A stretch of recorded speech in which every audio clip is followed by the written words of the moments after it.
علی سیدنا رسولہ الکریم اما بعد فاعوذ باللہ من الشیطان الرجیم بسم اللہ الرحمن الرحیم قال اللہ تبارک و تعالی فی کلامہ المجید قد جاءکم من اللہ نور و کتاب مبین وقال تعالی وَتُعَزِّرُوهُ وَتُوَقِّرُوهُ وَتُسَبِّحُوهُ بُكْرَةً وَأَصِيلًا صدق اللہ العظیم ان اللہ وملائکتہ یصلون علی النبی یا ایہا الذین آمنوا صلوا علیہ وسلموا تسلیما مل کے باواز بلند اللہم صلی علی سیدنا و مولانا محمد وبارک وسلم وصلی علیہ نہ شاہوں سے ملا ہے نہ تمنگر سے ملا ہے اللہ کا عرفان اسی در سے ملا ہے جو کچھ بھی ملا ہے تو مقدر سے ملا ہے اور مقدر بھی میرے آقا مجھے تیرے در سے ملا ہے گرامی قدر دوستوں بزرگوں محفل پاک میں آنے والے جملہ معزز مہمانوں اللہ پاک سب کی حاضری قبول فرمائے سب کا آنا منظور فرمائے آج کی عظیم و شان محفل سرکار کے ذکر کی محفل ہے اتنے تشریف کے لاؤ سی بسم اللہ آؤ نا بزرگو آؤ ماشاءاللہ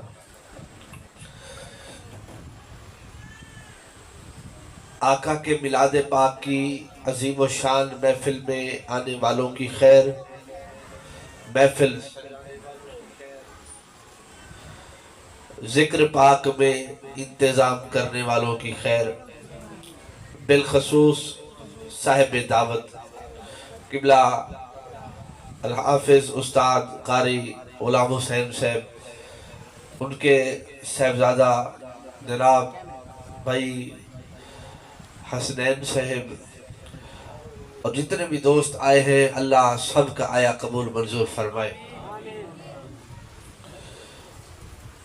ایک دن حضرت جابر رضی اللہ تعالی عنہ نے آقا علیہ السلام سے پوچھا سوال کیا یا رسول اللہ صلی اللہ علیہ وسلم اور یہ وہی جابر ہیں جنہوں نے سن 5 ہجری میں غزوہ خندق کے موقع پر حضور کی دعوت بھی کی تھی جب دشمن مدینے پر حملہ آور ہو چکا تھا 10,000 کی فوجوں نے مل کر مدینے پر اٹیک کیا تھا اور آقا نے صحابہ سے پوچھا تھا کہ کیا کیا جائے حضرت سلمان فارسی رضی اللہ تعالی عنہ نے مشورہ دیا تھا حضور مدینے کے چاروں طرف خندق کھود لی جائے کیونکہ فارس میں جب بھی جنگ ہوتی تھی وہ لوگ دفاعی طور پر یہ حکمت اختیار کرتے تھے جب خندق کھودی جا رہی تھی حالات انتہائی سادہ تھے بظاہر غربت بھی تھی اور میرے آقا اپنے ہاتھ سے خود بھی صحابہ کے ساتھ مل کر خندق کھود رہے تھے ایک بار تو حضور نے جب کدال کھدائی کے دوران خندق کھودنے کے دوران زمین پہ ماری چٹان ٹوٹی حضور نے فرمایا صحابہ تمہیں مبارک ہو رب نے ہمیں ایران کی چابیاں دے دی ہیں اندازہ کیجئے پھر آقا نے دوسری دفعہ پھر ماری کدال اور دوسری چٹان بھی ٹکڑے ہوئی میرے آقا نے فرمایا اللہ نے ہمیں شام کی چابیاں بھی دے دی ہیں۔ منافق جو تھے کیونکہ مکے میں کافر تھے، کھلے دشمن تھے، مدینے میں منافق تھے۔ منافق عجیب ہوتا ہے، اس کا پتہ نہیں چلتا، وہ بظاہر تو بڑا منہ پہ میاں مٹھو بن کے آپ کے سامنے آئے گا، لیکن اس کے اندر کیا چل رہا ہے یہ رب جانتا ہے۔ شاید احمد فراز نے کہا تھا کہ تم تکلف کو بھی اخلاص سمجھتے ہو فراز، دوست ہوتا نہیں ہر ہاتھ ملانے والا۔ دوست کوئی کوئی ہوتا ہے بھائیو، کوئی مولانا روم نے مثنوی میں لکھا ہے دوست کی 3 قسمیں حسنین بھائی۔ ایک ہے یار زبانی، ایک ہے یار نانی، ایک ہے یار جانی۔ سمجھ رہے آپ میری بات کو؟ زبانی دوست وہ ہوتا ہے جب ملے گا بھائی میں آپ سے بڑی محبت کرتا ہوں، آپ سید ہیں، آپ پیر ہیں، ماشاءاللہ سب کچھ یہ وہ ٹھیک ٹھاک، آپ بھی اسے کہہ دیں بھائی مجھے بھی آپ سے بڑی محبت ہے، زبانی جمع خرچ اس نے بھی کی، آپ نے بھی کر لی، بات ختم۔ کوئی ہوتے ہیں زبانی دوست، کوئی ہوتے ہیں نانی دوست۔ نانی فارسی میں نان روٹی کو کہتے ہیں۔ کھانا پینا ملتا رہے تو آپ کی دوستی ان کے ساتھ چلتی رہے گی، تھوڑا ہاتھ پیچھے کر لیں تو وہی یار مار بھی بن جائے گا۔ باہر کیف اور کئی ہوتے ہیں یار جانی کہ جب جان دینے پہ آئے تو وہ پیچھے نہیں کھڑے گا۔ تو دوستو کہنے کا مقصد یہ ہے، منافقوں نے کہا جو بظاہر حضور کے اپنے بننے کا دعویٰ کرتے تھے، میرے آقا کو پتہ بھی تھا، لیکن اس کے باوجود حضور حکمت سے چل رہے تھے۔ کہا گیا یا رسول اللہ یہ عبداللہ ابن ابی بڑا منافق ہے، آپ کے پیچھے آپ کے اوپر باتیں کرتا ہے، مہربانی کرے آرڈر دیں ہم اس کا سر قلم کر دیں۔ پتہ ہے حضور نے کیا فرمایا؟ پڑھیے سیرت۔ آقا نے ابن حشام کہتے ہیں حضور نے فرمایا مجھے بھی پتہ ہے یہ شخص منافق ہے، مجھے بھی پتہ ہے یہ دل کا کالا ہے، لیکن اگر میں اس پر تلوار اٹھاؤں تو جو پکے کافر ہیں وہ ہم پہ ہنسیں گے، کہیں گے محمد اپنے ساتھیوں کو مروا رہا ہے۔ اندازہ کیجئے، تو یہ وہ وقت نہیں ہے، لیکن جب وقت آیا تو حضور نے فرمایا اخرج فلاں فإنک منافق، اے فلاں نکل ہماری مسجد سے، تو منافق ہے۔ توجہ ہے جی ماشاءاللہ۔ کہنے کا مقصد یہ ہے منافقوں نے اس وقت بھی موقع غنیمت سمجھا، کہنے لگے کھانے کو روٹی نہیں ہے اور محمد کہہ رہے ہیں کہ میں شام کی چابیاں میرے ہاتھ میں آ گئی، ایران کی چابیاں میرے ہاتھ میں آ گئی۔ اور پھر دنیا نے دیکھا 10 سال بھی نہیں گزرے تھے اس بات کو، جب مسلمان قادسیہ کی سرحد پہ پہنچے، رستم کے سامنے 82,000 کی وہ فوج تھی اور مسلمانوں کی تعداد 7,000۔ رستم نے کہا سعد ابن ابی وقاص اپنا بندہ بھیجو، بات کرنا چاہتا ہوں۔ حضرت سعد بن ابی وقاص نے حضرت ربیع ابن عامر کو اپنا ایلچی بنا کے رستم کے خیمے میں بھیجا۔ جب آپ رستم کے خیمے میں پہنچے، رستم نے کہا اوے عربی بدو تم عجیب لوگ ہو، فارس کی بھی تہذیب ہے، روما کی بھی تہذیب ہے، ایران کی بھی اپنی تہذیب ہے، تم بدو قوم ہو کر ایران پہ حملہ کرنے آ گئے ہو، کیا سوچ کے آئے ہو؟ تمہاری کیا حیثیت ہے؟ ارے ہم نے تو یہ سنا ہے چھوٹے چھوٹے معاملے پر تم جنگ شروع کر دیتے ہو، مکے میں دیتے تھے، مکہ میں اونٹ چرانے پہ تمہاری جنگیں ہوتی تھی، پانی پلانے پہ جنگیں ہوتی تھی۔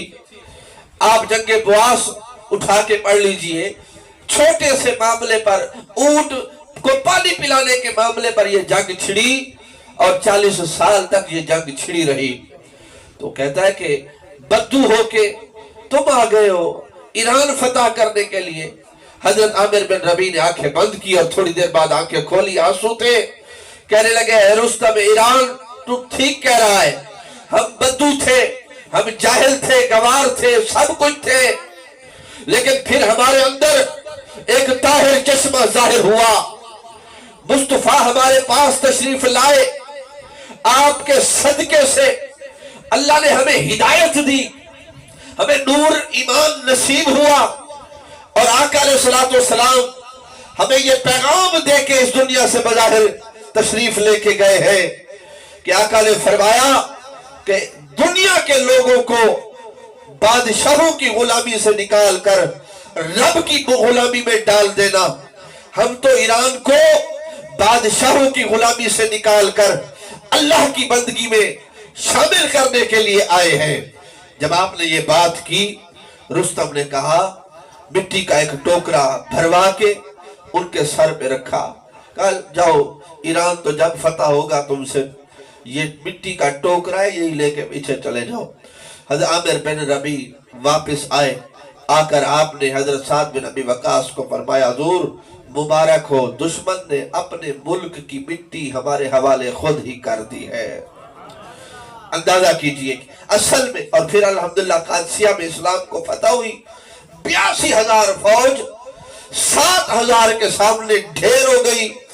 اس دن البدایہ میں یہ روایت موجود ہے، حالات یہ تھے کہ قیدیوں کو دیکھا جاتا تو ایسے لگتا تھا ساری ایرانی فوج قید ہو چکی ہے، میدان میں دیکھا جاتا تو جو قتل ہوئے پڑے تھے ایسے لگتا تھا ساری ایرانی فوج قتل ہو چکی ہے، بھاگتے ہوئے مفروروں کو دیکھا جاتا تو ایسے لگتا پوری فوج بھاگ چکی ہے، بھاگتی جا رہی ہے۔ یہ آقا کی وہ بشارت تھی جو آپ نے 10 سال پہلے یہ خندق کے موقع پر ارشاد فرما دی تھی، کیونکہ حضور کی زبان وہ زبان ہے جس کے بارے میں میرے امام اہل سنت سیدی اعلی حضرت فرماتے ہیں، وہ زبان جس کو سب کن کی کنجی کہے، اس کی نافذ حکومت پہ لاکھوں سلام۔ حضور کی زبان کن کی کنجی ہے، جو حضور کی مبارک زبان سے نکل جاتا رب وہ الفاظ پورے فرماتا تھا۔ اندازہ کیجئے، لیکن ابھی 10 سال پیچھے آ جائیے، خندق کی کھدائی ہو رہی ہے، 1,000 مسلمانوں کا وہ پیاسا اور بھوک کے عالم میں مختصر سا قدسی لشکر تھا، حضور بھی ساتھ تھے۔ جابر آئے، یا رسول اللہ میری دعوت قبول کر لیجئے، 4-5 غلاموں کو بھی ساتھ لے کے آ جائیں، زیادہ نہ لائیں، کیونکہ گھر میں چھوٹا ایک بکری کا بچہ تھا، 5-6 سیر جو تھی، وہی انتظام ہو رہا تھا، کیونکہ پیٹ پہ پتھر بندے ہوئے تھے۔ حضرت جابر سے رہا نہ گیا، بیوی سے پوچھا، بیوی نے کہا چھوٹا بکری کا بچہ کھڑا ہے، 6 سیر آٹا جو پڑا ہے، بس جاؤ 5-7 بندے حضور کو کہہ دو کہ وہ خاص لے کے آ جائیں اور یہ مختصر سی ہم خدمت دعوت کریں۔ لیکن جب آقا علیہ السلام کے کان میں جا کے حضرت جابر نے عرض کی، آقا علیہ السلام اٹھے اور حضور نے پتہ کیا فرمایا، پورے لشکر کو فرمایا آقا نے بھائیو آؤ جابر کے گھر دعوت ہے، سارے چلو۔ اندازہ کیجئے یہ وہی جابر ہیں، اندازہ کیجئے دیکھا حضرت جابر کا چہرہ پریشان متغیر، ظاہری بات ہے صاحب دعوت نے اگر 500 کا انتظام کیا، 1000 بندہ آ جائے پریشانی تو بنے گی نا۔ وہی ہوا، آپ نے فرمایا آقا نے گھبراؤ نہیں، میں خود آ کے کھانا کھولوں گا، اوپر کپڑا ڈال دو، روٹیوں کے اوپر بھی کپڑا ڈال دو، ہانڈی میں بھی کپڑا ڈال دیا گیا، اور آقا اپنے ہاتھوں سے رحمت کے برکت کے ہاتھوں سے ید اللہ والے ہاتھوں سے کھانا تقسیم فرماتے رہے، کٹوریوں میں ڈال کے صحابہ کھاتے رہے، بوٹیاں بھی صحابہ سارے کھا گئے، روٹی بھی جتنی بھی ساروں نے رج کے سالن بوٹیاں روٹی کھا لی، لیکن جب 1000 صحابہ بالکل سیر ہو گئے، لیکن جب کپڑا ہٹایا گیا ایک بوٹی بھی کم نہیں تھی۔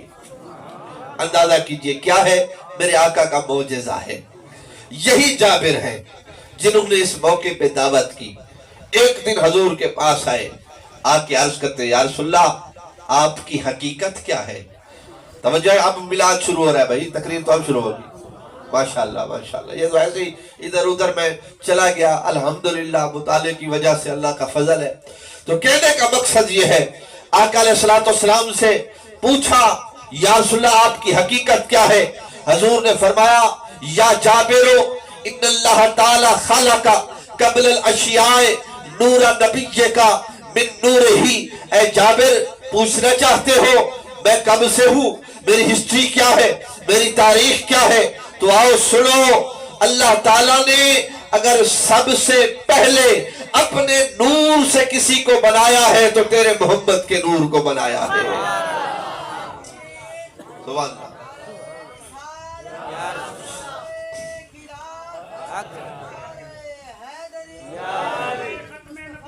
زندہ باد، ماشاءاللہ.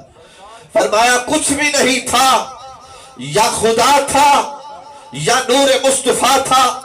زمین بھی بعد میں بنی، آسمان بھی بعد میں بنا، سورج بھی بعد میں بنا، چاند بھی بعد میں بنا. صرف خدا تھا اور نور مصطفیٰ تھا. پھر اس نور کو دنیا میں لانے کے لیے اللہ پاک نے حضرت آدم علیہ السلام کے پتلے کو تخلیق فرمایا. آدم علیہ السلام جنت میں تخلیق ہو گئے. نور مصطفیٰ کو رب نے اٹھا کے حضرت آدم علیہ السلام کی پیشانی میں رکھا. حضرت آدم علیہ السلام کی پیشانی میں جیسے ہی نور مصطفیٰ آیا، آدم علیہ السلام کا چہرہ پہلے سے زیادہ چمکنے لگا. مسلمان بھائیوں، آج بھی تجربہ کر لینا، جس شخص کا تعلق آقا علیہ السلام کے نور سے سچا اور پکا ہوگا، اس کا چہرہ چمک رہا ہوگا. اندازہ کیجئے. اور جس کا تعلق حضور کے نور سے نہیں ہوگا، جو کوڑا ہوگا، جسے حضور کی محبت نصیب ہی نہیں ہوگی، وہ ساری زندگی عبادت کرے، چلے کرے، جو کچھ آتا ہے جی میں کرتا رہے، لیکن اس کے چہرے کی بے رونقی بتا دے گی کہ اس کا تعلق حضور کی دربار سے سچا نہیں ہے. اور جن کے چہرے آقا علیہ السلام کی محبت سے منور ہوتے ہیں، بتانا نہیں پڑتا یہ عاشق رسول ہے، اس کا چہرہ چمک رہا ہوتا ہے. یہ آج سے نہیں ہے، یہ شروع سے آ رہا ہے. آدم علیہ السلام کے چہرے پر میرے آقا کا نور آیا، چہرہ چمکنے لگا، روشن ہو گیا. فرشتے آدم علیہ السلام کی احترام اور عزت افزائی کرنے پہلے سے زیادہ لگ گئے. پروٹوکول میں اضافہ ہو گیا. آدم علیہ السلام دل میں سوچنے لگے، اللہ میں پہلے بھی تو تھا جنت میں، لیکن اب اتنی محبت فرشتوں کے دل میں، میری اتنی عقیدت، اتنا احترام، ریزن تو بتا، وجہ کیا ہے؟ فرمایا آدم تمہارا شان اپنی جگہ، تمہارا مقام اپنی جگہ، سب کچھ اپنی جگہ، لیکن در حقیقت یہ پروٹوکول، یہ خاص احترام جو تمہیں دیا جا رہا ہے، یہ حقیقت میں تمہاری پیشانی پر چمکنے والے نور مصطفیٰ کا کمال ہے. اندازہ کیجئے. کہنے لگے مالک فرشتے تو وہ نور دیکھ رہے ہیں، مجھے بھی تو وہ نور دکھا. فرمایا آدم آؤ پھر اپنے انگوٹھوں کی طرف دیکھو. حضرت آدم علیہ السلام نے اپنے انگوٹھوں کی طرف دیکھا، نور کی شعاعیں نکلی، آدم علیہ السلام کے دونوں انگوٹھوں پہ پڑی. آپ نے آقا علیہ السلام کے نور کو دیکھا، چوم کے آنکھوں پہ لگایا اور عرض کی قرۃ عینی بکا یا رسول اللہ صلی اللہ علیہ وآلہ وسلم، اے اللہ کے رسول آپ میری آنکھوں کی ٹھنڈک ہے. اندازہ کیجئے. دوستو آدم علیہ السلام نے کے نور کو چوم کے آنکھوں پہ لگایا، اور آج ہم چوم لیں کہتے ہیں جی بدعت ہے. کیوں چوم رہے ہو؟ نادان. ایک حوالہ دیا ہے، ایک حوالہ دوسرا بھی دے دوں، اور پھر تمہارے حکیم الامت کا اس پر تجزیہ بھی دے کے ذرا آگے چلوں. حلیۃ الاولیاء میں ہے، امام ابو نعیم اصفہانی نے لکھا ہے، بنی اسرائیل میں ایک شخص تھا، 200 سال اس کی عمر تھی. جب مرنے لگا بڑا گناہگار تھا، بڑا ہر قسم کا گناہ اس کے اندر تھا، کوئی اس نے نیکی زندگی میں نہیں کی تھی. جب فوت ہوا لوگوں نے کہا اس کی بخشش تو ہونی نہیں ہے، اٹھاؤ اور پھینکو اسے کوڑے کے ڈھیر پہ. اللہ نے موسیٰ علیہ السلام کو وحی فرمائی، فرمایا موسیٰ